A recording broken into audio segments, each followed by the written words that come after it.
Hello everyone and welcome to the class. तो जैसे कि हमने लास्ट क्लास में ऑर्डर 20 में जजमेंट के बारे में पढ़ा था, आज हम ऑर्डर 20 में डिक्री के बारे में पढ़ने जा रहे हैं, जहां पर रूल 6 से लेकर के और हम लास्ट जो इसके रूल हैं वहां तक पढ़ेंगे। तो अब यहाँ पर सबसे पहले अगर आप मेरे साथ सीआरपीसी को भी पढ़ना चाहते हैं, जैसे आप यहाँ पर सीपीसी पढ़ रहे हैं, तो आप मुझे अनअकैडमी पर ज्वाइन कर सकते हैं, जहाँ पर आपको फ्री ऑफ कॉस्ट, जैसे यहाँ पर यूट्यूब पर, ऐसे ही अनअकैडमी पर भी आपको free of cost special classes में सीआरपीसी पढ़ाया जा रहा है मेरे द्वारा। तो अभी तक हम लोग चैप्टर 6 तक कंप्लीट कर चुके हैं और उसके बाद मैंने चार्ज के प्रोविज़न स्टार्ट किए हैं। तो आप लोग मुझे ज्वाइन कर सकते हैं अनअकैडमी पर भी, और वहाँ सिर्फ मेरा कोड लगाना है आपको, ARCHNA, ये कोड लिखा हुआ है, यही आपको वहाँ लगाना है। और उस कोड को लगाने के बाद आप मेरी स्पेशल क्लासेस जो कि फ्री ऑफ कॉस्ट है उनको एक्सेस कर सकते हैं। स्पेशल क्लासेस के सिर्फ यही बेनिफिट नहीं है और बहुत सारे बेनिफिट्स हैं, जैसे अभी सीआरपीसी चल रहा है, उसके बाद राजस्थान के कुछ एक्ट्स की भी मैं प्रिपरेशन आप लोग को कराऊंगी नेक्स्ट मंथ। तो ये सब स्पेशल क्लासेस में है, और इसके अलावा साथ ही साथ वहाँ पर मैं रोज़ ही कोई ना कोई सब्जेक्ट्स के, मतलब कभी किस सब्जेक्ट के और कभी किस, कोई ना कोई प्रैक्टिस क्वेश्चंस भी कराती रहती हूँ, जिसमें कॉन्सेप्ट क्लियरिटी के साथ में आपको मॉक टेस्ट लगाने की अपॉर्चुनिटी मिलती है। उससे एक तो आपका रिवीजन रहता है और दूसरा आपको ये पता चल जाता है कि हाँ, मैं इस जगह पर खड़ा हूँ, मेरी प्रिपरेशन इस जगह पर है। क्योंकि जो बच्चे हैं सब लोग भी और आपके साथ अटैम्प्ट करते हैं, आप कहाँ पर खड़े हो, किस तरीके से आपको प्रिपरेशन करते हुए आगे बढ़ना है, आप पहुँच सकते हो। और वहाँ पर बहुत लिमिटेड क्राउड रहता है, तो आप लोग आराम से अपनी प्रॉब्लम को डिस्कस कर सकते हो, अपनी बात पूछ सकते हो, और आपको नोट्स भी मिल जाते हैं जैसे ही आपकी क्लास कंप्लीट होती है। और अगर आप प्लस की तरफ जाना चाहते हैं तो अनअकैडमी की तरफ अभी ऑफ़र चल रहा है, 12 महीने पे सब्सक्रिप्शन पे आपको 1 महीना फ्री, 18 महीने पे 2 और 24 महीने पे 4 महीना सब्सक्रिप्शन फ्री है। 24 महीने जिस पे कि 4 महीना सब्सक्रिप्शन फ्री है, उसकी कॉस्ट आती है 50,000 रुपीज़, यानी कि आपका 25,000 पर ईयर का बैठता है, मतलब 12 मंथ्स का।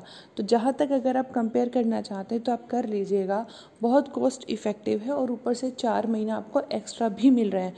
और इस पे 50,000 पे मेरा कोड लगाने के बाद, दैट इज़ ARCHNA, आपको 10% ऑफ भी मिल जाता है। और प्लस में ही राजस्थान के लिए स्पेशली जुडिशरी बैच स्टार्ट होने वाला है 18 तारीख से, तो उसको भी आप लोग ज्वाइन कर सकते हैं।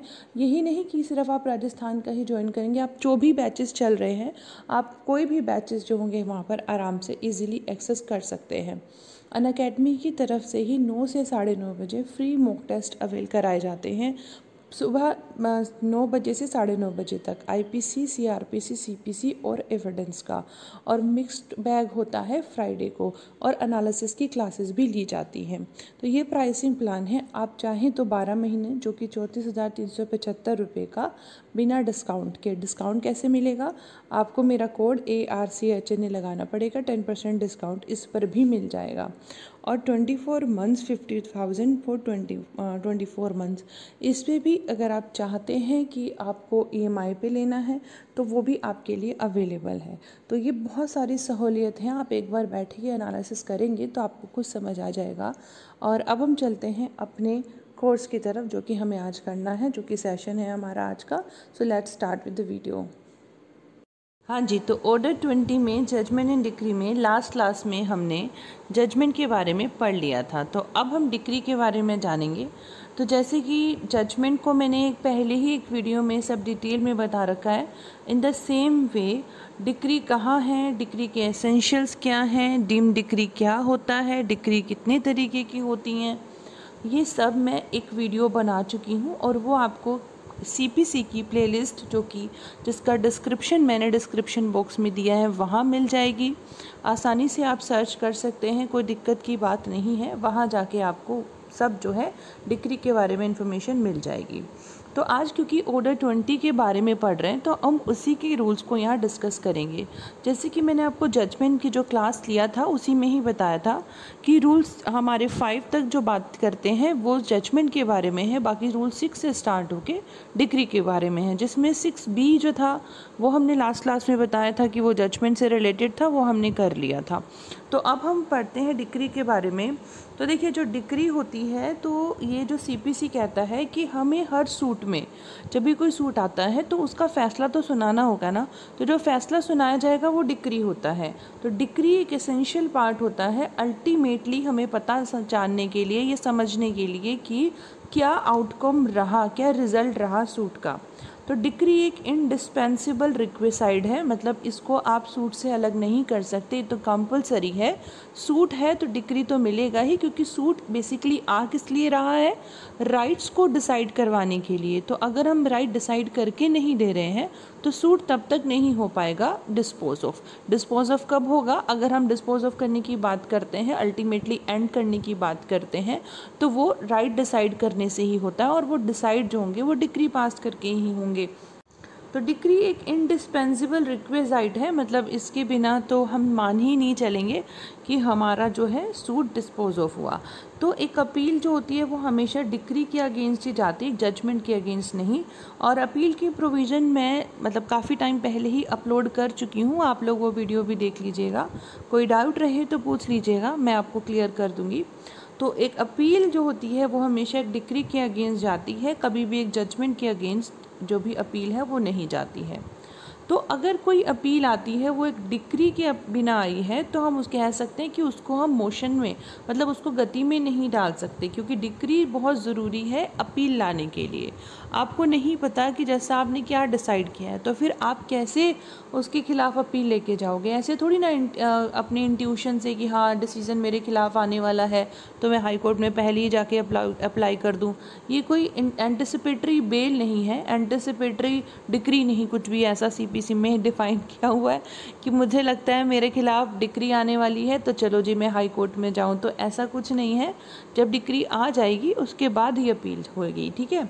फिर आपके सामने रूल 6A का प्रोविज़न हम पहले लिखे हैं, 6 का बाद में, क्योंकि जो 6A कहता है ड्राइंग अप ऑफ डिक्री के बारे में बात करता है कि जो डिक्री होती है वो कब तक कितने दिन के अंदर अंदर बनानी है। ये हमने लास्ट में जजमेंट के बारे में पढ़ा था कि जो एक जजमेंट रहेगा, जजमेंट जो रहता है वो मेनली कितने दिन के अंदर अंदर रहता है। हमने ये पढ़ा था कि जो जजमेंट होना चाहिए मतलब तुरंत के तुरंत जजमेंट आ जाना चाहिए। जो जजमेंट होगा ना वो तुरंत के तुरंत मतलब इमीडिएटली आ जाना चाहिए, ऐसा नहीं कि जो है वो उसके लिए टाइम हो। लेकिन फिर हमने ये भी पढ़ा था कि हाँ ठीक है, अगर टाइम लिमिट करना है तो उसके लिए भी फिर आगे जो है कोर्ट जो है वो टाइम लिमिट सेट कर दिए हैं।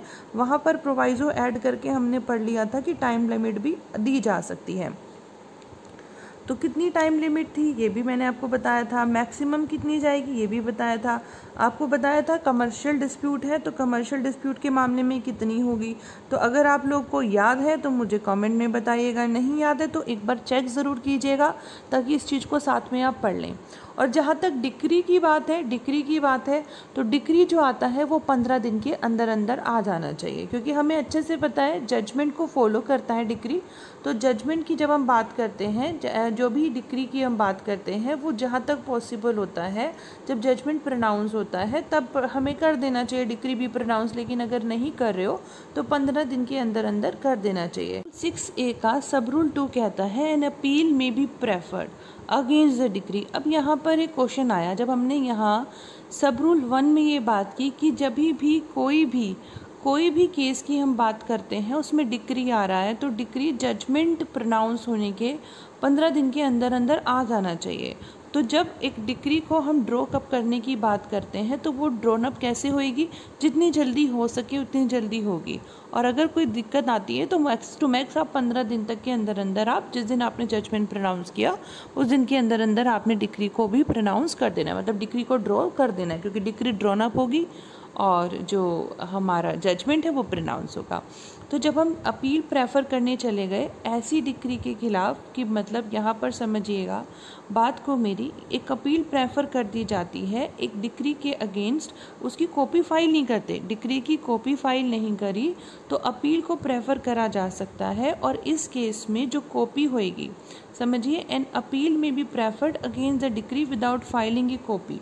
तो एक डिक्री जो होगी 15 दिन के अंदर अंदर आना है। अगर डिक्री ड्रॉन अप नहीं हो तो यहाँ पर सेंटेंस ऐसे कंप्लीट होगा कि अगर डिक्री ड्रॉन अप नहीं होता 15 दिन के अंदर अंदर, जजमेंट की बात हो गई, जजमेंट प्रोनाउंस हो गया बट डिक्री नहीं होती, अभी प्रोनाउंस नहीं हुई, डिक्री ड्रॉन अप नहीं हुई, तो उस केस में अगर व्यक्ति अपील करने चला गया है तो एक अपील प्रेफर कर दीजिए, ठीक है, without filing A copy of the decree. आपने कॉपी फाइल नहीं करी और उसके बिना आपने एक अपील प्रेफर कर दी, तो उस केस में जो कॉपी होएगी वो पार्टी को अवेलेबल कराई जाती है कोर्ट के द्वारा। और उस केस में ऑर्डर 41 में रूल 1 में जब व्यक्ति जाता है तो उसको डिक्री ही मान लेंगे, किसको, जो कॉपी प्रोवाइड करी गई कोर्ट के द्वारा। अगर आपको याद हो, हमने जजमेंट वाली क्लास में भी पढ़ा था कि रूल 6B जो है वहाँ पर जजमेंट की कॉपी प्रोवाइड करी जाती है कोर्ट के द्वारा, और जो भी चार्जेस वगैरह होते हैं कोर्ट लेकर के जजमेंट की कॉपी जो है प्रोवाइड करती है। बिल्कुल ऐसे ही अगर डिक्री ड्रॉन अप नहीं होती और उसके बावजूद भी व्यक्ति अपील प्रेफर करने चला जाता है तो उस केस में क्या होगा, उस केस में जो उसकी डिक्री की कॉपीज़ होती हैं ना, जब आएंगी तो कॉपीज़ जो होंगी वो व्यक्ति को प्रोवाइड करी जाएंगी, और वो जब ऑर्डर 41 रूल 1 के अंतर्गत उसको डिक्री की कॉपी को डिक्री के तौर पे ट्रीट कर लिया जाएगा। लेकिन जैसे ही डिक्री ड्रॉन अप हो गया तो जजमेंट जो होगा उस केस में क्या होगा, जजमेंट का इफ़ेक्ट जो होगा, डिक्री का जो इफ़ेक्ट है एग्जीक्यूशन के लिए या किसी और पर्पस के लिए, वो जो होगा वो ख़त्म हो जाएगा। Judgment shall cease to have the effect of a decree for the purposes of execution और फॉर एनी अदर पर्पस। समझिए बात को। अभी यहाँ पर हमने कहा डिक्री नहीं आई थी, व्यक्ति ने अपील प्रेफर कर दिया, डिक्री ड्रॉन अप नहीं हुई, अपील प्रेफर हो गया, तो फिर कॉपी फाइल करे के बिना आप जाके भर दिया आपने, ठीक है। लेकिन जब डिक्री फाइल हो गया तो फिर उसकी डिक्री ड्रॉन अप हो गया तो उस केस में जजमेंट सीज हो जाएगा, ताकि जो डिक्री का जो इफ़ेक्ट होगा, ठीक है, वो एग्जीक्यूशन या किसी और अन पर्पस के लिए नहीं होगा। तो यहाँ पे सिंपल सी बात है, but as soon as the decree is drawn the judgment shall cease to have the effect of a decree for the purposes of execution और फॉर एनी अदर पर्पस। तो जैसे ही हमने कहा डिक्री ड्रॉन अप हो गया, judgement जो होगा वो उसका इफ़ेक्ट एक डिक्री वाला ख़त्म हो जाएगा एग्जीक्यूशन के लिए या किसी और ऑन पर्पस के लिए, क्योंकि हमें सिंपल सी बात है उसके लिए तो आप अपील ऑलरेडी लेके चले गए ना, अब डिक्री ड्रॉन अप भी हो गया तो वो एग्जीक्यूट कैसे होगा, दिस इज़ द केस। अब हम फॉर्म ऑफ डिक्री की बात करते हैं तो फॉर्म ऑफ डिक्री को समझिएगा। A decree should be in the form prescribed by appendix D. तो अपेंडिक्स डी में जो कि हमारे फर्स्ट शेड्यूल में दिया हुआ है, वहाँ पर जैसे फॉर्मेट बताया गया है उसी फॉर्मेट में हमने डिक्री को क्या करना है, डिक्री को फाइल करना है, डिक्री को ड्रॉ करना है।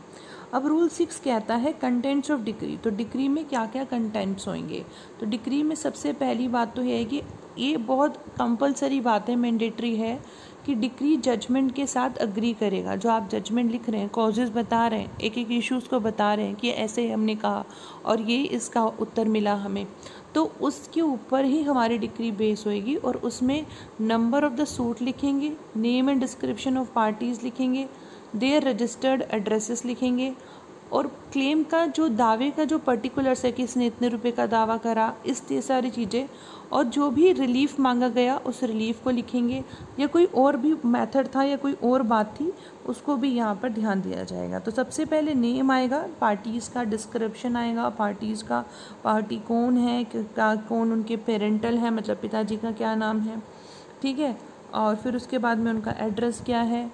जैसे हम प्लेंट लिखते हैं, सब लिखते हैं ना, तो पर्टिकुलर्स ऑफ द क्लेम, उसने कितने का दावा ठोका है, क्या उन्हें रिलीफ दिया जा रहा है, क्या कोई कॉस्ट भी इनकर की गई है, और अगर की गई है तो कौन पे करेगा, और कितनी, क्या कोई प्रॉपर्टी से कॉस्ट लेंगे, ठीक है, या अगर प्रॉपर्टी से लेंगे तो कितनी कॉस्ट प्रॉपर्टी से लेंगे, किस डेट को जजमेंट प्रोनाउंस हुआ वो बात, जजेस के मतलब जज साहब के सिग्नेचर करेंगे। तो ये सारी चीज़ें यहाँ पर लिखेंगे। तो डिक्री में कॉस्ट भी आएगी, जिस कॉस्ट इनकर की गई है, कॉस्ट बियर की गई है सूट में, और जिसने बियर करी है उसका बारे में तो ऑब्वियस मेंशन होगा, किसने बियर करी, इतनी कॉस्ट थी, ठीक है। तो अब इस कॉस्ट की जो बियरिंग होगी, इस कॉस्ट की जो भरपाई होगी वो कौन करेगा, और अगर प्रॉपर्टी से निकालनी है कॉस्ट की भरपाई तो कितने प्रोपोर्शन में निकालनी है। और कोर्ट जो होंगी अब इसका जो यहाँ पर आपको ये तो समझ में आ गया ना, रूल 1 और रूल 2 तो इजी है। रूल 3 समझिए कि कोर्ट जो है जो कॉस्ट पेबल करने हैं, हमने कहा कि आपने एक पार्टी को कहा कि आपने इस पार्टी को से हम बोल रहे हैं प्लेंटिफ को कि आपने डिफेंडेंट को पे करनी है, आपका केस जो था झूठा था, ठीक है।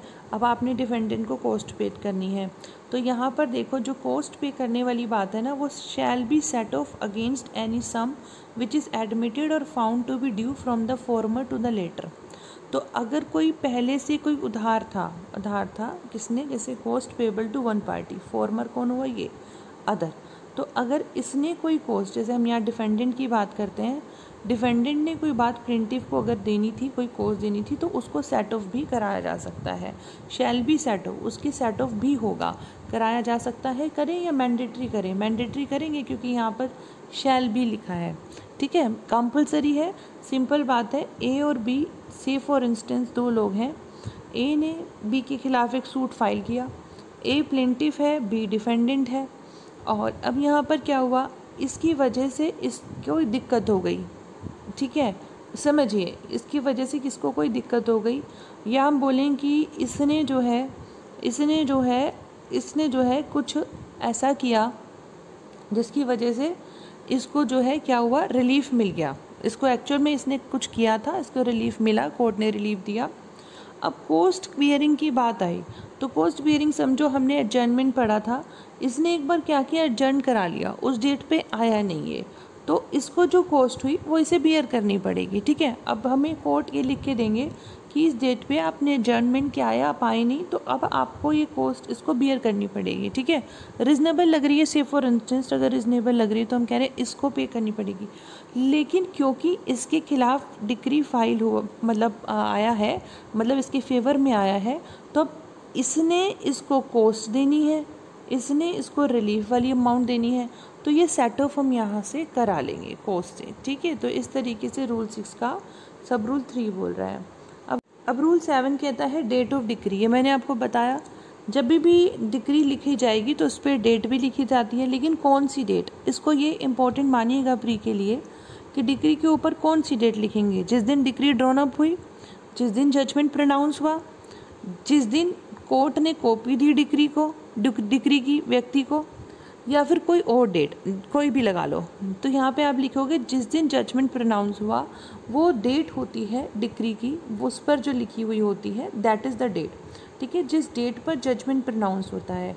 और जज साहब इस बात से जब संतुष्ट हो जाते हैं, अपने आप को संतुष्ट कर लेते हैं कि हाँ जी डिक्री मैंने उसी हिसाब से ड्रॉन अप किया है जिस हिसाब से हमारा जजमेंट है, तो जज साहब खुश होकर उसके ऊपर साइन भी कर देते हैं ये मैंडेटरी है, ठीक है, जस्ट टू जॉब। फिर अब हमारे पास आता है रूल 8 जो कहता है प्रोसीजर वेयर जज have vacated office before signing decree. अब डिक्री उन्होंने ड्रॉन अप कर दिया, जजमेंट पहले ही से ही प्रोनाउंस कर चुके थे, ठीक है। अब जजमेंट क्या होगा, कौन साइन करेगा, अब यहाँ देखो ऑब्वियस सी बात है, उन्हें साइन करना पड़ेगा, रूल 7 में पड़ा।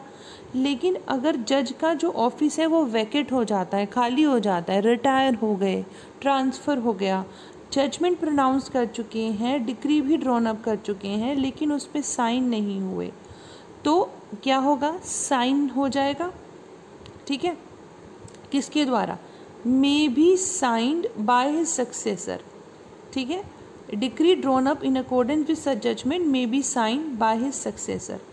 सिंपल, उनके सक्सेसर, उनके आने वाले बाद वाले जज साहब साइन कर देंगे।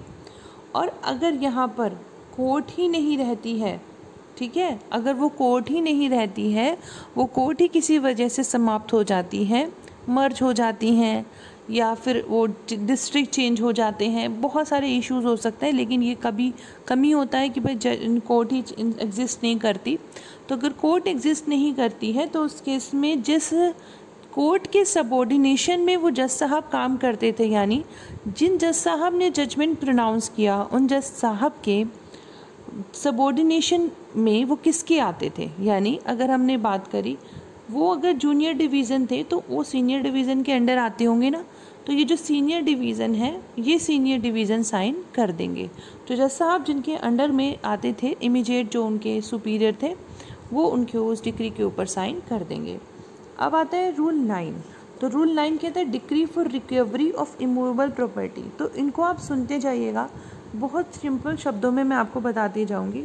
तो ये एक्चुअल में जो रूल 9 से लेके और 19 तक है, ये डिक्री इन स्पेशल केसेस के बारे में बात करते हैं। रूल 9 कहता है कि जब हम रिकवरी ऑफ इमूवेबल प्रॉपर्टी की बात करते हैं तो उसमें डिक्री में क्या आएगा, डिक्री में हम डिस्क्रिप्शन लिखेंगे उस प्रॉपर्टी का जिसके लिए कि हम डिक्री पारित कर रहे हैं। जैसे अगर कोई सूट तो हमारे पास किसी भी चीज़ के लिए आ सकता है ना, तो रूल 9 ये कह रहा है कि अगर सूट इमूवेबल प्रॉपर्टी के लिए था तो हमने अब डिक्री पास करनी है। तो जब हम डिक्री पास करेंगे तो उस वक्त हम थोड़ा सा डिस्क्रिप्शन ये डालेंगे प्रॉपर्टी के बारे में, ताकि प्रॉपर्टी को आइडेंटिफाई करना ईजी हो जाए। और जहाँ पर ये प्रॉपर्टी को बाउंड्रीज़ के द्वारा आइडेंटिफाई किया जा सकता है, ये number in the record of settlement और सर्वे, खसरा नंबर होते हैं ना, अगर वहाँ से हम यहाँ पर आइडेंटिफाई कर सकते हैं तो डिक्री में वही बाउंड्री नंबर्स, वही खसरा नंबर, ये सब लिखते हैं। ठीक है, तो जब इमूवेबल प्रॉपर्टी की बात हो रही है। फिर आता है अगर जो डिक्री आई है वो मूवेबल प्रॉपर्टी के लिए हो तो, क्योंकि डिक्री तो किसी आप सूट तो आप किसी के लिए भी लेके जा सकते हो, इमूवेबल के लिए भी, मूवेबल के लिए भी। इमूवेबल के लिए लेके गए हो तो इमूवेबल प्रॉपर्टी का आइडेंटिफिकेशन मार्क कोई है, बाउंड्रीज़ हैं, कोई नंबर वगैरह है तो वो, नहीं तो इतना डिस्क्रिप्शन दे देना ताकि पहचान हो जाए कि भाई यही प्रॉपर्टी की बात हो रही है। जैसे अगल वाले की प्रॉपर्टी ये है, बगल वाले की ये है, सामने ये है, पीछे ये है, तो इस तरीके से नॉर्थ, ईस्ट, साउथ, वेस्ट ये सब बता देना। दैट इज़ द मतलब आइडेंटिफिकेशन। और decree for delivery of movable property की बात करो तो जहाँ पर सूट आता है मूवेबल प्रॉपर्टी के लिए और जो डिक्री है वो उस प्रॉपर्टी की डिलीवरी के लिए आ गया। ठीक है, मूवेबल प्रॉपर्टी है, मूवेबल प्रॉपर्टी के लिए सूट आया था और डिक्री में कहा है कि अब आपको डिलीवरी करनी पड़ेगी मूवेबल प्रॉपर्टी की, तो उसमें वहाँ पर अमाउंट लिखना पड़ेगा, अमाउंट बताना पड़ेगा कि अगर आपने ये डिलीवरी नहीं करी, इस गुड्स की आपने डिलीवरी नहीं करी तो आपको इतना पैसा देना पड़ेगा अल्टरनेट में। ठीक है, जब मूवेबल प्रॉपर्टी के लिए सूट आता है तो डिक्री में ये बताया जाएगा कि आपने इस प्रॉपर्टी को डिलीवर करना है, और अगर आप नहीं करोगे तो डिक्री के अंदर मस्ट है कि आप अमाउंट ऑफ मनी, जैसा आप अमाउंट ऑफ मनी मेंशन करेंगे कि इतना पे करना है अगर आपने डिलीवरी नहीं दी तो, किसी वजह से नहीं पॉसिबल, आप नहीं दे रहे हैं, किसी वजह से पॉसिबल नहीं हो पाती डिलीवरी करना मूवेबल गुड्स की, तो फिर पैसा देंगे। फिर उसके बाद आता है रूल 11 जो कहता है डिक्री में डायरेक्ट पेमेंट्स बाय इंस्टॉलमेंट। अब ये नाम से ही पता चल रहा है कि जहाँ पर मनी डिक्री है, क्योंकि इंस्टॉलमेंट की बात हुई है तो इंस्टॉलमेंट है तो समझ में आ गया कि पेमेंट ऑफ मनी की बात होएगी। ठीक है, तो जब पैसा पे करना है, पैसा पे करने के लिए, जब पैसा पेमेंट करने के लिए कोई डिक्री आई है कि आपको इतना पैसा पे करना है तो कोर्ट ऑर्डर कर सकती हैं, यहाँ ध्यान रखना, कोर्ट ऑर्डर कर सकती हैं कि जो पेमेंट है डिक्रेटल अमाउंट की वो हम पोस्टपोन कर देते हैं या फिर उन्हें इंस्टॉलमेंट में डाल देते हैं। इंस्टॉलमेंट विद इंटरेस्ट भी रह सकता है और विदाउट इंटरेस्ट भी रह सकता है। तो अब आप बेरेट की एक बार लैंग्वेज पढ़ लेंगे तो बहुत अच्छा रहेगा कि जहाँ पर भी और जितना पॉसिबल हो सके जब डिक्री हम पेमेंट ऑफ मनी के लिए आया है तो कोर्ट में, यहाँ डिस्क्रिप्शन है, कोर्ट अगर उन्हें सफिशिएंट रीज़न लगता है डिक्री में इनकॉर्पोरेट करने के लिए, for any sufficient reason incorporate in the decree, दोनों पार्टीज़ को सुनने के बाद में, जो पर्सनली आई थी या फिर उनके प्लीडर आए थे लास्ट हियरिंग पे जजमेंट को प्रोनाउंस करने से पहले, तो वो एक ऑर्डर बनाते हैं कि जो अमाउंट है डिक्रेटल अमाउंट, यानी डिक्री में जो अमाउंट हम ला रहे हैं या तो हम इसको पोस्टपोन कर रहे हैं या फिर उनको इंस्टॉलमेंट में बना लो या फिर उसको विद और विदाउट इंटरेस्ट पे करना है। लेकिन हमें ध्यान रखना है, अगर इनमें बहुत इम्पॉर्टेंट बात है, इसको ध्यान रखिएगा, ये एक्सेप्शन है। क्या एक्सेप्शन है कि अगर जब पार्टीज़ ने कॉन्ट्रैक्ट बनाया था और कॉन्ट्रैक्ट बनाते हुए उन्होंने पहले खुद ही कोई बात तय कर ली थी कि हम मनी इस तरीके से पे करेंगे, ठीक है, तो वो चीज़ यहाँ पर नोट विद स्टैंडिंग रहेगी, note with standing anything contain in the contract under which the money is payable. ठीक है, जिस कॉन्ट्रैक्ट में हमने बात करी है उसमें, जिसमें जो कॉन्ट्रैक्ट बना था उसके बावजूद ये बात यहाँ पर एप्लीकेबल होगी। फिर सब रूल 2 कहता है on order after decree for payment by instalment. इसके समझिएगा, जब हम बात करते हैं कि जब एक डिक्री आ गया कोर्ट के द्वारा, तो जब एप्लीकेशन आती है जजमेंट डेटर की, ठीक है, तो डिक्री आया, कोर्ट ने डिक्री ड्रॉन अप किया, जजमेंट डेटर एक एप्लीकेशन लाता है डिक्री होल्डर की कंसेंट से कि जो अमाउंट आपने मुझे पेमेंट करने के लिए कहा है उसे आप पोस्टपोन कर दो या फिर उसे आप इंस्टॉलमेंट में बना दो, जो भी टर्म्स आपको ठीक लगती हो, पेमेंट ऑफ इंटरेस्ट के साथ में, या फिर आप attachment of property of the judgment debtor के लिए कर लो, या फिर सिक्योरिटी मुझसे ले लो, या फिर किसी और तरीके से इस काम को आप अंजाम दे दो। समझिए बात को, यहाँ तो कोर्ट अपनी मर्जी से इंस्टॉलमेंट अलॉट कर सकती है, लेकिन यहाँ पर जजमेंट डेटर, लेकिन यहाँ ध्यान रखना डिक्री होल्डर ने उसको कंसेंट दी है, उसके बाद ही वो लेकर के आया है और कह रहा है कि प्लीज़ मुझे इसकी पेमेंट के लिए मोहलत दे दो, मैं अभी नहीं दे सकता हूँ, तो पोस्टपोन कर सकते हैं। ठीक है, अब मैं इसको इंस्टॉलमेंट में पे कर दूंगा, इंटरेस्ट के साथ में करने दीजिए, या आप मेरी प्रॉपर्टी ले लीजिए, पैसे मेरे पास है नहीं, या फिर कोई और सिक्योरिटी देना चाहता है तो वो भी लेके रखी जा सकती है। तो दिस इज़ ऑल अबाउट यहाँ पर रूल 11 का सब रूल 2। ठीक है, क्लियर होगी ना बात। चलिए नेक्स्ट चलते हैं रूल 12। रूल 12 हमें कहता है, रूल 12 हमसे बोलता है decree for possession and mean profit. ठीक है, तो यहाँ पर रूल 12 क्या कहता है कि जब भी पोजेशन ऑफ इमूवेबल प्रॉपर्टी की बात आती है, पोजेशन की बात करें तो किसकी है, इमूवेबल प्रॉपर्टी की, और किसी रेंट या मीन प्रॉफिट की बात करते हैं किसकी होगा, इमूवेबल प्रॉपर्टी की। तो जब भी कोई सूट आता है recovery of possession of immovable property के लिए, तो कोर्ट क्या कर सकती है, कोर्ट पास कर सकती है कि पहली बात कि इसकी पोजेशन दे दो भैया, इसकी प्रॉपर्टी ऐसे दे दो। कोई रेंट है जो पहले एक्रू हो चुका है पोजेशन लेने से पहले, वो रेंट दे दो। मीन प्रॉफिट है वो दे दो, या फिर हमें अभी मीन प्रॉफिट हम नहीं दे रहे, ठीक है, अभी हम इसकी इंक्वायरी बनाएंगे, ठीक है, इस मीन प्रॉफिट से रिगार्डिंग, सिंपल। और अब आता है हमारे रूल 12 का सब रूल 1 का क्लोज सी, जो कहता है directing an inquiry as to rent और मीन profit from the institution of suit until. तो समझिएगा बात को, यहाँ पर क्या हुआ, यहाँ पर तो ऑलरेडी हमारा सूट से इंस्टीट्यूट होने से पहले जो अमाउंट एक्रू हो रही थी रेंट की या मीन प्रॉफिट की, उसको हमने यहाँ पर इंक्वायर करा है। ठीक है, पहली बात तो हमने पोजेशन दे दी, पहली क्लोज तो हमें ये बोलती है। दूसरी कहती है कि अगर रेंट और उसके साथ साथ यहाँ पर हमने बात करी थी मीन प्रॉफिट की, तो वो एक्रू करने की बात करते हैं, तो वहाँ पर हम इंक्वायरी करवा सकते हैं।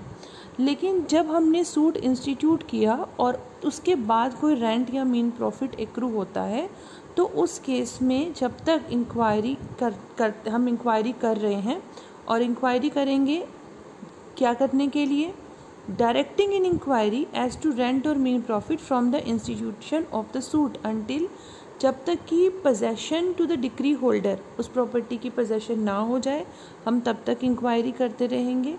और जब तक वो डिलीवरी की हम यहाँ पर इंक्वायरी ना करें, सिंपल सी बात है कि फ्यूचर रेंट और मीन प्रॉफिट कैसे डिलीवर होंगे वो हम तब तक देखेंगे जब तक कि डिक्री होल्डर को जो है वापस से उसकी प्रॉपर्टी नहीं मिल जाती, हम तब तक का डिसाइड करेंगे। एग्जाम्पल से समझाती हूँ, जैसे आज 1 तारीख है, ठीक है, यहाँ पे हमने कहा सूट इंस्टीट्यूट हुआ, तो सूट इंस्टीट्यूट होने के बाद यहाँ पर आई उसकी डिक्री 10 तारीख को। अब 10 तारीख को डिक्री आने के बाद में इतने दिन का 10 दिन का जो रेंट होगा, ये हम कैसे इंक्वायरी करेंगे, हम इंक्वायरी करेंगे तब तक हम उसकी इंक्वायरी करेंगे, तब तक हम उसे कैलकुलेट करेंगे जब तक डिक्री होल्डर के पास पोजेशन नहीं चली गई। सूट इंस्टीट्यूट होने के से लेकर के और डिक्री होल्डर से पोजेशन तक इसकी हम इंक्वायरी करेंगे। और यहाँ पर अगर जजमेंट डेटर ने उस पोजेशन को रिलिंक्विश कर दिया था डिक्री होल्डर को नोटिस देकर कि भाई अब मैं यहाँ नहीं रहता हूँ, तो जिस डेट पे उसने अपनी पोजेशन रिलिंक्विश किया वो बता देगा डिक्री होल्डर को कोर्ट के थ्रू नोटिस दे करके। और तीसरी चीज़ कह रहे हैं कि 3 साल ख़त्म होने तक, जब डेट की डिक्री आई थी ना, उसके 3 साल ख़त्म होने तक, expiration of 3 years from the date of decree, simple हम लेके चलेंगे और जो चीज़ पहले हो जाती है इन तीनों में से उसको हम कैलकुलेट करते हैं यहाँ पर रेंट और मीन प्रॉफिट को कैलकुलेट करने में। अब देखते हैं सब रूल 2। अब देखो सब रूल 2 हम पढ़ेंगे, उससे पहले एक बात आपको बताती हूँ। यहाँ आपने क्लोज बी पढ़ी और यहाँ सी पढ़ी। तो क्लोज बी में हमने ये पढ़ा कि जब सूट इंस्टीट्यूट हुआ उससे पहले हम देखते हैं क्या रेंट और क्या मीन प्रॉफिट थे, वो सब हम कैलकुलेट करने के लिए इंक्वायरी करवा रहे हैं। फिर दूसरी हमने जो क्लोज पढ़ी सी, उसमें ये कहा जब सूट इंस्टीट्यूट हो गया, उसके इंस्टीट्यूट होने के बाद से लेकर के हम जब तक डिक्री हमारी ड्रोन अप हो रही है तब तक की बात कर रहे हैं, तब तक क्या मीन प्रॉफिट रहा, क्या रेंट रहा, उनकी कैलकुलेशन के लिए हम इंक्वायरी करवा रहे हैं। ठीक है, तो तीनों बातें हमने यहाँ पर समझ ली थी। यहाँ पर कि हाँ जी उसने डिलीवरी जब करी थी उसको हम उसमें देखेंगे रेंट को कैलकुलेट करते हुए, जब उस जो जजमेंट लेटर था उसने रिलिंक्विशमेंट कर दिया प्रॉपर्टी का तो बताया हमने। ठीक है, 3 ईयर एक्सपायर हो गए हैं अभी इंक्वायरी हुए हुए, तो वो बात हमने यहाँ करी। ठीक है, तो यहाँ पर तीनों चीज़ें हमने पढ़ी, उसको हम सब कैलकुलेट कर लेंगे, इतनी बात हमें समझ में आ गई। तो ये भी हमें समझ में आना चाहिए कि अभी हमने डिक्री जो बनाई थी, जो कि डिक्री बनाई थी क्योंकि अब हम इंक्वायरी कर रहे हैं और हमने कहा कि एक डिक्री आ गई है इन रेंट और मीन प्रॉफिट से रिलेटेड। तो इसका मतलब ये हुआ कि अभी हमने जो है मीन प्रॉफिट जो हमने निकाला या रेंट जो निकाला, जो ये मूवेबल प्रॉपर्टी की हमने बात करी थी, जब हम उसके पोजेशन दे रहे हैं और पोजेशन देने के बाद उसका मीन प्रॉफिट या रेंट की बात कर रहे हैं, तो पोजेशन तो हमने दे दिया। ठीक है, लेकिन प्रिलिमिनरी डिक्री है ये, अभी हमारा रेंट और हमारा जो मीन प्रॉफिट है वो कैलकुलेट होना बाकी है और वो इंक्वायरी के बाद होगा। तो ये प्रिलिमिनरी डिक्री हुए थे और फाइनल डिक्री कह रहे हैं कि जब ये इंक्वायरी हो जाएगी कंप्लीट तो फिर उसी के बेस पे फाइनल डिक्री बन करके आ जाएगी। अब आता है रूल 12A जो कहता है decree for specific performance of contract for the sale और लीज ऑफ इमूवेबल प्रॉपर्टी। तो जब भी कोई एक डिक्री बनाई जाती है किसी कॉन्ट्रैक्ट, सेल के कॉन्ट्रैक्ट के लिए या लीज इमूवेबल प्रॉपर्टी की लीज के लिए, और ये कैसी है, स्पेसिफिक परफॉर्मेंस करने के लिए। तो स्पेसिफिक परफॉर्मेंस करने के लिए, स्पेसिफिक परफॉर्मेंस ऑफ कॉन्ट्रैक्ट करने के लिए, कौन से कॉन्ट्रैक्ट करने के लिए, सेल वाला, लीज ऑफ इमूवेबल प्रॉपर्टी के लिए। तो 2 स्पेसिफिक परफॉर्मेंस करने के लिए बोलिए कि आप अपनी सेल कंप्लीट करो, अपनी लीज कंप्लीट करो। तो इस केस में क्या होगा, इस केस में जब हम बात करते हैं यहाँ पर डिक्री पास होने की, तो जो डिक्री होगी वो स्पेसिफाई करेगी पीरियड को, कौन से पीरियड को, जिस पीरियड में परचेज मनी या फिर कोई और सम जो है वो परचेज़र के द्वारा पे किया जाएगा या लेजी के द्वारा पे किया जाएगा। तो समझिएगा बात को, decree for specific performance of contract. हमने कहा कि भाई काम ऐसे नहीं चलेगा, आपको तो सेल करनी पड़ेगी, सेल करिए, इमूवेबल प्रॉपर्टी को की लीज़ आपको देनी पड़ेगी। तो जब भी एक डिक्री स्पेसिफिक परफॉर्मेंस की आती है, चाहे वो कॉन्ट्रैक्ट फॉर द सेल हो या लीज़ इमूवेबल प्रॉपर्टी हो, जब भी एक आता ऐसी डिक्री कोर्ट के द्वारा दी जाती है तो यहाँ पर ऑर्डर किया जाता है कि परचेज मनी, सेल है तो परचेज मनी, कोई और सम है जो कि परचेज़र देगा वो, या फिर लेजी कुछ और सम देगा वो। तो वहाँ पर ये स्पेसिफाई करना होगा, ठीक है हम स्पेसिफिक परफॉर्मेंस करवा दे रहे हैं तो उस केस में कितने टाइम के अंदर अंदर आपको पेमेंट जो है देनी होगी। ठीक है, कितने टाइम के अंदर अंदर यहाँ पर पेमेंट जो है परचेज़र के द्वारा या लेसी के द्वारा दी जाएगी, वो हम वहाँ पर स्पेसिफाई करेंगे। आता है रूल 13। रूल 13 कहता है डिक्री इन एडमिनिस्ट्रेशन सूट। तो जब भी एक सूट आता है किसी प्रॉपर्टी के अकाउंट के लिए, for an account of any property, या फिर इसके ड्यू एडमिनिस्ट्रेशन के लिए, तो जब भी एक सूट आता है किसी प्रॉपर्टी के अकाउंट के लिए या उसके ड्यू एडमिनिस्ट्रेशन के लिए, किसी आता है कि भाई डिक्री पास करने के लिए आता है, तो उस केस में जो कोर्ट होंगे वो फाइनल डिक्री देने से पहले एक प्रिलिमिनरी डिक्री देंगे कि जो अकाउंट्स हैं उन अकाउंट्स को चेक करा जाए और जो भी इंक्वायरीज़ हैं उन्हें जल्दी से जल्दी कंडक्ट किया जाए, ताकि अकाउंट्स और जो इंक्वायरीज़ हैं वो करी जाएं और उसके अलावा फिर जो भी कंडक्ट करके आता है, आंसर आता है इंक्वायरीज़ और अकाउंट्स के, वो देख करने के बाद में तो फिर उसके अकॉर्डिंग हम बाद में डायरेक्शन दे देंगे। सब रूल 2 कहता है in the administration by the court of the property of any deceased person. तो जो एक मृत व्यक्ति है उसकी प्रॉपर्टी के एडमिनिस्ट्रेशन की अगर बात हो रही है और ये प्रॉपर्टी प्रूव हो जाती है कि वो काफ़ी नहीं होएगी, जो उसका पूरा पूरा उधार या लायबिलिटीज़ जो हैं वो चुका दी जाए, तो यहाँ पर वो सारे के सारे राइट्स वहाँ पर एप्लीकेबल होते हैं जो कि सिक्योर्ड एंड अनसिक्योर्ड डेटर्स के कंटेक्स्ट में होते हैं ना, कि पहले सिक्योर्ड को मिलेगा फिर अनसिक्योर्ड को मिलेगा। ये सारे रूल्स वहाँ पर एप्लीकेबल होते हैं, ठीक है, जो वहाँ पर एप्लीकेबल होते हैं, जो कि कोर्ट के जुरिस्डिक्शन में जैसे जैसे रूल वहाँ पे लगते होते हैं वैसा ही कोर्ट देख लेती है। तो एन्युटीज़ हैं या फ्यूचर एंड कंटिजेंटी लायबिलिटीज़ हैं, कैसे इनको हम प्रूव करेंगे, वो सारे रूल्स कोर्ट के जो लोकल जुरिस्डिक्शन में जिस तरीके से चलते आ रहे हैं वो उस तरीके से ही देते हैं, ठीक है। सिंपल हमें यहाँ पर बात देखनी है। फिर नेक्स्ट आ जाता है हमारे पास rule 14, decree in preemption suit. तो जब भी एक ऐसी डिक्री की बात हो रही है जो कि प्री एम्पशन के सूट में, शूफा के सूट की बात करते हैं, तो जहाँ पर परचेज़ मनी है वह पूरी की पूरी कोर्ट में पे नहीं की जाती है, तो वहाँ पर क्या होगा, इस एक डिक्री जो होगी ये बताएगी कि आपने इस डेट पर या इस डेट से पहले परचेज़ मनी को पे कर देना है, और ये पेमेंट करने के बाद में जो आपने परचेज़ मनी पेमेंट की है ना, तो डिफेंडेंट जो होगा वो प्लेंटिफ को प्रॉपर्टी की पोजेशन देगा, लेकिन अगर पेमेंट नहीं की जाती है तो सूट जो होगा वो डिसमिस हो जाएगा और कॉस्ट पे करनी होगी। सिंपल सी बात है, जब कोर्ट डिक्री देता है claim to preemption in respect of particular sale of property, और जो परचेज़ मनी होती है वो कोर्ट में पे नहीं की जाती, तो कोर्ट जो है स्पेसिफाई करेंगे कि आप इस डेट को आकर के इस डेट से आज से पहले पहले अपनी परचेज़ मनी डिपॉजिट कर दो। वो डायरेक्ट करते हैं कि जो पेमेंट होएगी वो कोर्ट में भरी जाएगी, जो परचेज़ मनी है ये परचेज़ मनी जो होगी वो उसकी पेमेंट कोर्ट में होगी। कॉस्ट अगर कुछ है तो डिक्री के साथ में वो कॉस्ट भी आएगी अगेंस्ट द प्लेंटिफ ऑन और before the date refer to in clause a. The defendant जो होगा वो डिलीवर करेगा possession of property to plaintiff whose title thereto shall be deemed to have accrued from the date of such payment, but that if the purchase money and cost are not so pay, the suit shall be dismissed with cost। ये मैंने आपको बता ही दिया। Purchase money आप बताइए, preemption का अधिकार मैंने आपको बताया हुआ है, मुस्लिम लॉ में बहुत डिटेल में बताया था, तो मुस्लिम लॉ की प्लेलिस्ट भी चेक कर लीजिएगा। तो वहाँ मैंने आपको बताया था कि अगर सिंपल यहाँ पर बात समझने वाली है कि अगर हमने कहा कि मैं ये प्रॉपर्टी में ख़रीदना चाहता हूँ, मेरा अधिकार है, प्रीएम्पशन का अधिकार है, please give it to me, तो ठीक है, अगर आप ख़रीदना चाहते हो तो पहले आप परचेज़ मनी कोर्ट में डालो, कोर्ट में भरो। लेकिन अगर परचेज़ मनी कोर्ट की डायरेक्शन के अकॉर्डिंग नहीं देते हो तो जो आपकी वजह से डिफेंडेंट को खर्चा उठाना पड़ा वो खर्चा आपको पे करना पड़ेगा और सूट डिसमिस हो जाएगा।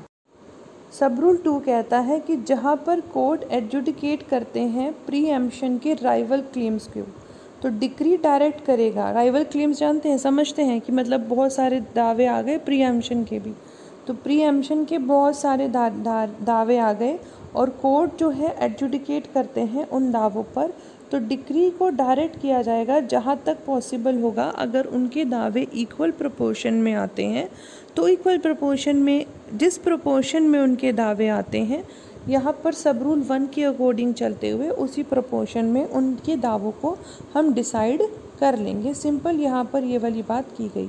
लेकिन अगर कोई प्रीएम्प्टर का दावा जो है वो ऊपर कहे गए प्रोविजंस के अकॉर्डिंग नहीं होता है, तो अगर उसका डिफ़ॉल्ट में नहीं होता तो कितना दावा बैठता, उस चीज़ को भी हम यहाँ पर ध्यान रखेंगे, ठीक है, वो चीज़ भी हम यहाँ पर इंक्लूड करेंगे। अगर किसी प्रीएम्प्टर का दावा डिफ़ॉल्ट की वजह से हट रहा है तो उसको भी यहाँ पर हम इन्वॉल्व करेंगे। यहाँ पर साफ साफ लिखा हुआ है, shall take effect in respect of a proportionate share of the property including any proportionate share in respect of which the claim of any preemptor failing to comply with the said provisions would but for such default have taken effect। ठीक है, तो अगर वो होता तो क्या रहता, तो उस चीज़ को भी हम यहाँ पे इंक्लूड कर लेंगे।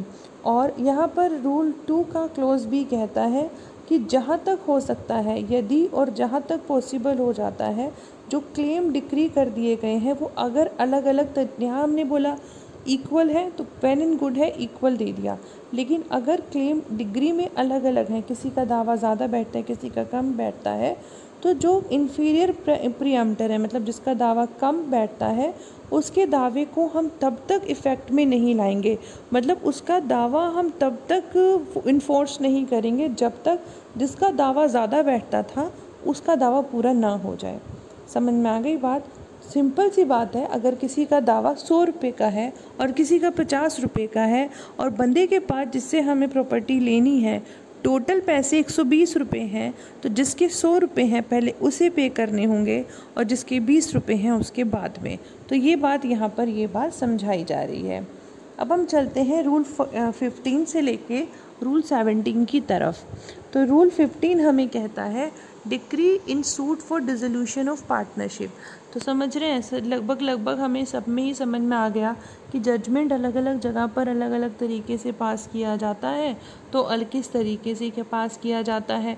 डिक्री की बात करें, डिक्री लिखने बैठे हैं तो अलग अलग तरीके से लिखेंगे। तो यहाँ कह रहे हैं decree in suit for dissolution of partnership. तो जहाँ पर हम करने जा रहे हैं क्या, तो यहाँ पर हम करने जा रहे हैं पार्टनरशिप फॉर्म के डिज़ोल्व। ठीक है, तो हम पार्टनरशिप फॉर्म को डिज़ोल्व करने जा रहे हैं, तो ऐसा सूट आया है।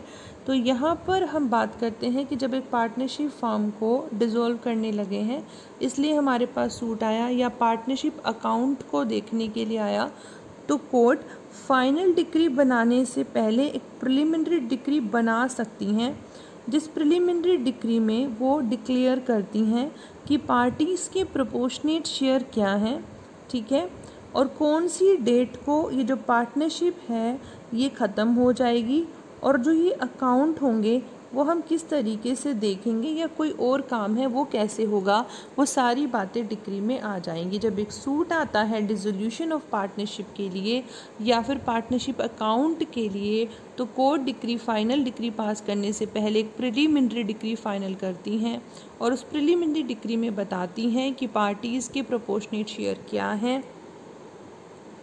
एक डेट फिक्स करती हैं जिन पे पार्टनरशिप फॉर्म डिज़ोल्व हो जाएगी, और या फिर मान लिया जाएगा कि ये डिज़ोल्व हो गई है। शैल स्टैंड डिज़ोल्व और deem to be have been dissolve. फिर डायरेक्ट करेंगे such accounts to be taken and other acts to be done as it things fit, जैसा कि इन्हें ठीक लगता है वैसा कर लेंगे। अब आता है रूल 16 जो कहता है decree in suit for account between principal and agent. तो अगर कभी प्रिंसिपल और एजेंट के बीच में कोई सूट होता है और उसकी हमने डिक्री पास करनी है, और डिक्री पास करने के लिए हमें देखना पड़ेगा मैटर है पेक्यूनरी ट्रांजेक्शन्स।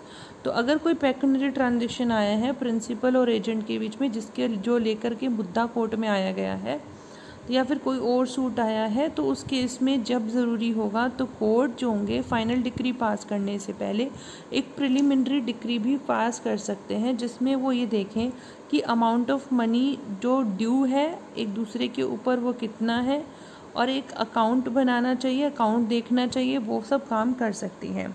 ठीक है, तो कोर्ट फाइनल डिक्री पास करने से पहले एक प्रिलिमिनरी डिक्री के अकाउंट को देखा जाए ऐसा पास कर सकती है। फिर special directions as to account से रिलेटेड रूल 17 है जो कहता है कि कोर्ट या तो डिक्री के थ्रू बता सकती है कि अकाउंट को हमें कैसे देखना है, यहाँ बात करी ना हमने अकाउंट की, या फिर कोई सब्सिक्वेंट ऑर्डर बना सकती है जिसमें स्पेशल डायरेक्शन देती है कि किस तरीके से हमें अकाउंट को देखना है या वाउच करना है, या फिर एक पर्टिकुलर वे में डायरेक्ट कर सकती है कि जो बुक्स ऑफ अकाउंट है जिसमें क्वेश्चन इन्वॉल्व हुआ है जिसमें हमें देखना है, तो वो बात ये एक प्राइमा फेसी एविडेंस है ट्रुथ की, सच की बात है जो कि उसके अंदर मैटर है। ठीक है, एंड ये अब यहाँ पर ध्यान देना, अब यहाँ पर कह रहे हैं कि जो बुक्स ऑफ अकाउंट है ना, जो अकाउंट वो चेक करने गए हैं, तो वो प्राइमा फेसी एविडेंस के तौर पर भी ले सकती हैं कोर्ट उनको। और फिर उसके बाद में यहाँ पर पार्टीज़ जो होंगी ना, वो अगर ऑब्जेक्शन लेना चाहती हैं तो फिर वो लेकर के आ सकती हैं। तो कोर्ट में ईदर बाय, तो कोर्ट जब डिक्री पास होती है, यहाँ पर अकाउंट की बात हो रही है ना, तो डिक्री पास होती है यहाँ पर अकाउंट के लिए, जब डिक्री पास होती है तो उस केस में कोर्ट जो होते हैं सब्सिक्वेंट ऑर्डर देके ये बता देते, तो या तो डिक्री में ही बता देते हैं कि अकाउंट किस तरह से लेंगे, या फिर सब्सिक्वेंट ऑर्डर बना करके बता देते हैं स्पेशल डायरेक्शन दे करके कि किस तरीके से अकाउंट लिए जाएंगे, वाउच किए जाएंगे, या एक पर्टिकुलर वे में किस तरीके से हम इसको डायरेक्ट करते हैं कि आपने अकाउंट बुक्स को लेनी है, जहाँ पर अकाउंट की जो हमने बात करी ना, वो क्वेश्चन अकाउंट वहाँ पर है, खाते वहाँ पर उस बुक में लिखे हुए हैं, तो वो किस तरीके से लेनी है। और वो prima facie evidence of truth हो सकता है मैटर्स का। और यहाँ पर लिबर्टी है पार्टीज़ की जो कि इंटरेस्टेड है सूट में, कि वो कोई ऑब्जेक्शन लेके आना चाहें तो फिर वो लेके आ जा सकते हैं, एज दे मे एडवी एडवाइस, तो वहाँ पर वो फिर एडवाइस भी दे सकते हैं। अब आता है रूल 18 जो कहता है decree in suit for partition of property और separate possession of a share therein. ठीक है, तो यहाँ पर डिक्री किसके बारे में, डिक्री जो पास की गई है वो पार्टीशन ऑफ प्रॉपर्टी के लिए है या फिर वो सेपरेट पोजेशन ऑफ किसी शेयर के लिए है। तो जब भी एक कोर्ट डिक्री पास करते हैं पार्टीशन के लिए या फिर सेपरेट पोजेशन ऑफ शेयर के लिए, तो उस केस में जहाँ तक पॉसिबल होगा, if and in so far as the decree relates to an estate assessed to payment of revenue to government, तो जहाँ तक पॉसिबल होगा ये जो हम बात करते हैं प्रॉपर्टी की, वो प्रॉपर्टी से गवर्नमेंट को रेवेन्यू पे किया जाता है। ठीक है, समझ रहे हैं बात को, ये ऐसी प्रॉपर्टी है जिसका पार्टीशन हो रहा है जिससे कि गवर्नमेंट को रेवेन्यू पे किया जाता है। उस केस में जो डिक्री होगा वो सेवरल पार्टीज जो कि प्रॉपर्टी में इंटरेस्टेड हैं उनके राइट्स को डिक्लेयर करेगा, लेकिन जो हमने यहाँ पर बात करी कि उनके राइट्स तो डिक्लेयर कर देगा, क्योंकि सूट इसीलिए आया है बताने के लिए कि प्लीज़ हमारा बंटवारा करवा दो, इसका इतना हिस्सा, इसका इतना, ठीक है, तो डिक्री में हमने डिक्लेयर कर दिया। लेकिन यहाँ पर जो पार्टीशन या जो सेपरेशन हुआ है वो पार्टीशन या सेपरेशन कलेक्टर के अकॉर्डिंग ही होगा एज़ पर सेक्शन 54। ठीक है, तो यहाँ पर समझ में आ गई। जहाँ तक ऐसी प्रॉपर्टी की बात है जिससे कि पेमेंट जो है रेवेन्यू का गवर्नमेंट को जाता है, तो जो डिक्री होगा वो राइट्स ऑफ सेवरल पार्टी जो कि इंटरेस्टेड होंगी वो क्लियर कर देगा। लेकिन जो ये पार्टीशन या जो सेपरेशन होगा ये कलेक्टर ही करेंगे या कोई gazetted subordinate of the collector करेंगे, जो कि सब कलेक्टर खुद डेप्यूट करेंगे उसको, या फिर ये सारी डिक्लेरेशन होगी किसके प्रोविज़न के अकॉर्डिंग। सिंपल हम बात डाल लें तो सेक्शन 54 के अकॉर्डिंग। सिंपल सी हमें बात यहाँ समझ लेनी है। रूल 18 का सब रूल 2 कहता है कि जो दूसरे केसेस की बात करें, दूसरी मूवेबल प्रॉपर्टी की बात करें जहाँ पर पार्टीशन या सेपरेशन कन्वीनियंटली नहीं हो सकता फर्दर इंक्वायरी के, तो कोर्ट एक प्रिलिमिनरी डिक्री पास करती हैं जहाँ पर राइट्स हम यहाँ पर डिक्लेयर कर देते हैं प्रॉपर्टी में किसके हैं, और नेसेसरी डायरेक्शंस भी दे सकते हैं कि ये चीज़ें आपने करनी है, और उसके बाद फाइनल डिक्री हम पास कर देंगे। यानी कि सिंपल बात है, जब कन्वीनियंटली हम आराम से तसल्ली से दिख नहीं रहा, कंफर्म नहीं हो पा रहा कि क्या एक्चुअल में पार्टीशन अभी कर दें या नहीं कर दें, तो उस केस में कोर्ट बोलती है कि हम फर्दर इंक्वायरी करा लें। उससे पहले प्रिलिमिनरी डिक्री हम पास कर दे रहे हैं जिसमें हम आप जो भी पार्टीज़ हो आपकी राइट्स को डिक्लेयर कर दे रहे हैं। तो जहाँ तक पॉसिबल होगा हम डिक्री की बात करते हैं इमूवेबल प्रॉपर्टी की या मूवेबल प्रॉपर्टी की, तो कोर्ट जो है पार्टीशन या सेपरेशन की बात कर रहे हैं कि कन्वीनियंटली नहीं हो सकता फर्दर इंक्वायरी के, तो एक प्रिलिमिनरी डिक्री डाल करके डिक्लेयर कर देंगे कि पार्टीज़ जो इंटरेस्टेड हैं उनके अधिकार क्या हैं प्रॉपर्टी में, और फिर उसके बाद ये कहेंगे कि भैया देखो पहले इसमें इंक्वायरी करेंगे फिर उसके बाद आंसर करेंगे।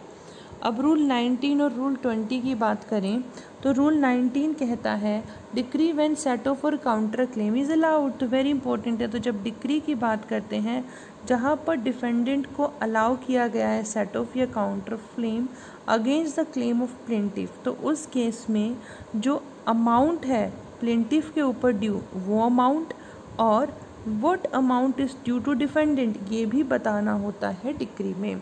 जब डिफेंडेंट को अलाउ किया गया है सेट ऑफ या फिर counter claim against the plaintiff, तो डिक्री में ये बताया जाएगा कि क्या अमाउंट प्लेंटिफ के पास ड्यू है और क्या अमाउंट डिफेंडेंट के पास ड्यू है, और फिर उसके बाद जो ये सम है जो ये पैसा है वो किस तरीके से रिकवर होगा। ठीक है, वो जो कि ड्यू है किसी भी पार्टी पे वो किस तरीके से अपेयर होगा, रिकवरी होगी, वो चीज़ हमने डिक्री में बता देनी है। अब आता है हमारे पास रूल 19 का सब रूल 2 जो कहता है डिक्री की अपील। ठीक है, डिक्री की अपील कौन सी डिक्री की? सेट ऑफ या काउंटर क्लेम वाली।